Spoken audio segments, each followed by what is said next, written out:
Hey everyone, Mr. MC here. This is Lap Guide for Suzuka Circuit with the MOTUL AUTECH GTR. Let's get this started. Look for a path that is on the left, as that is your turning point. Then you want to start to brake just after you start to turn in. So you want to control your braking power as you go through these two turns. Use enough braking power so you can slow down while still having the ability to turn. When the curb on the right ends, that is when you can start to fully accelerate. Control your throttle input as you go through the S's, and when you go through this right turn, that is when you want to use a little bit of your braking power to bring yourself to the right. Then do a lift off of throttle as you go through this left turn. Bring yourself to the left, and you want to use the 50-meter mark as your braking point. Quick burst of braking as you go through this right turn, then do a longer burst of braking before the curb on the left ends. You just want the car to fully rotate through this turn, and you can go up to third gear before you start to fully accelerate. In this case, I exited on third gear for a bit more stability. Then use the very end of the curb on the right as your next braking point. Your goal for this hairpin is to get the car to quickly rotate around this turn, so quickly ease off of the brakes as you turn in, get the car pointing where you want to go, and then start to fully accelerate. Stick to the right side of the track, look for a path that is on the right as you want to brake just as you pass it. Brake hard for a very short moment, start to ease off of the brakes as you turn in, and carefully accelerate your way out of this first turn. Brake before the curb on the right ends.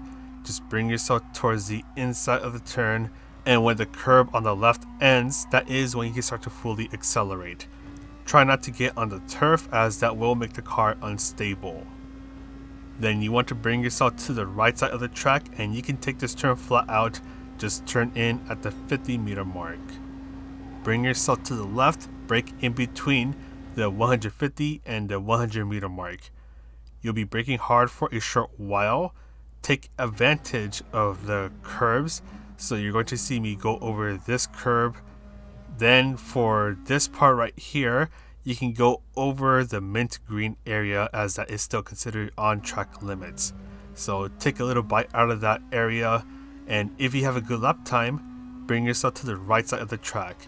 If not, bring yourself to the left side of the track, build up a bit more speed, and start your next lap. So before we go to the race strategies, I just want to mention that you do not want to start on 20th place. I can't show it in this case because this was recorded in the middle of the night, so there wasn't 20 people here. But if you start on 20th place, you would normally spawn right on top of the bridge leading to 130R, but for some reason, the game bugs out, and instead of spawning on the bridge, you're going to spawn at the end of Degner 2. So you're going to be way behind everyone, and you're basically guaranteed 20th place. So going on over to the race strategies, this is going to be a little interesting because the 1 and the 2 stop are going to be viable here. Before I go to that, I just want to mention that your tires will be cold when you start the race, so just try to drive a little more carefully as you go through your first lap. The racing soft and medium tires are available for this race, but you need to make sure that you use the racing medium tires for at least one lap, as those are the required tires for this race. The tire multiplier is a ×6, so that is actually pretty high, and you're going to feel the tire wear effect kick in pretty early on. So around lap 3 to 4, that is when the tire wear starts to kick in for the racing soft tires, and your times are going to start to get slower. The car will get more understeery or even oversteery as you exit out of a slower turn. So you want to start to be a little careful once you start to feel that tire wear kick in. So we'll go on over to the pit stop sequence, where it's actually pretty fast. So you're in the pit box from the moment that the pit stop animation starts. You get the tires changed and you're out. So the pit loss time is going to be around 4 to 5 seconds. It all comes down to how long you're running your stints for. In this case, I did 6 laps on the racing soft tires and 4 laps on the racing medium tires, so I ended up getting a 5.1 second pit loss. If I were to do 5 soft, 5 medium, then that pit loss should be towards the 4 second range. So your pit loss will be around 4 to 5 seconds. Because the pit loss is so short, and because you lap around 1 second per lap quicker on the soft tires compared to the medium tires, it is possible to be able to pull off a 2-stop. This is where you can do, say, 5 laps on the racing soft tires, 4 laps on the racing soft tires, which leaves 1 lap on the racing medium tires. There is a variation that you can do with a 2-stop, so you can do 4 soft, 2 medium instead. And with the 1-stop, of course, there's that variation that I kind of mentioned earlier where you can do 5 soft, 5 medium, or 6 soft, 4 medium. It'll come down to a couple things. One, how your own driving style is, and 2, if you're constantly under the traffic or even just dirty air. If you are within 3/4 of a second behind someone, you will be caught into their dirty air. So while it makes your car go faster on the high-speed sections, your car will also not have the downforce it needs to go through some turns at a higher rate of speed. So your car is going to be more prone to understeer, and you'll need to slow yourself down. Otherwise, you're going to be scrubbing your front tires, and that's going to increase the tire wear. So if you're behind someone, you just want to be a little more careful about how you're going around the track. But going back to the pit stop strategies, both the 1 and 2 stop are viable. You just have to take a look at your environment around you, and you need to assess whether you want to go with the 1 stop or the 2 stop.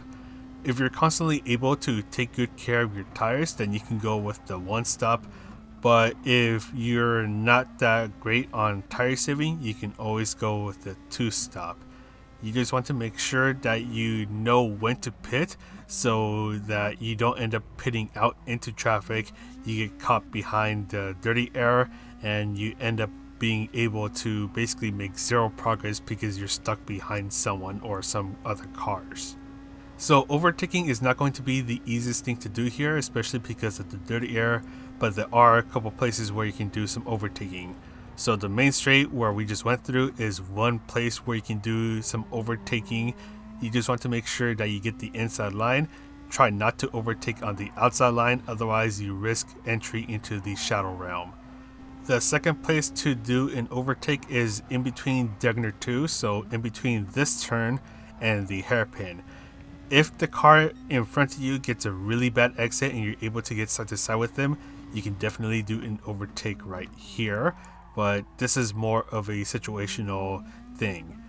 The next place where you can do an overtake is on this back straight part 1. That's what I'm just going to call it for now. So this is a pretty high speed section.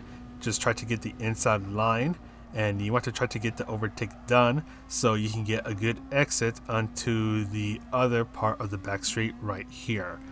This is another spot where you can do some overtaking, but you want to be careful at 130R. Try not to battle at this turn right here, otherwise you do risk an incident happening. The only exception is if it's the final lap, and the final spot to do an overtake is at this chicane right here or just before it. If you're able to get side to side with a car in between 130R and the chicane, then you can definitely try to get an overtake done. Just be aware that long battles will cost you a lot of time, so you want to pick your battles, know when to strike, and know when to wait until another time. But once again, at the end of the day, the 1 and the 2 stop are viable here. Make sure you use the racing medium tires. And quickly for the car choice, the MOTUL AUTECH GTR is going to be the best car here. The Autom RCF, the 2016 one, is a close second place. But anyways, that is pretty much it from me. I'm going to go ahead and sign off now. So this is Mr. MCA wishing you a good race, and I'll see you in the next video.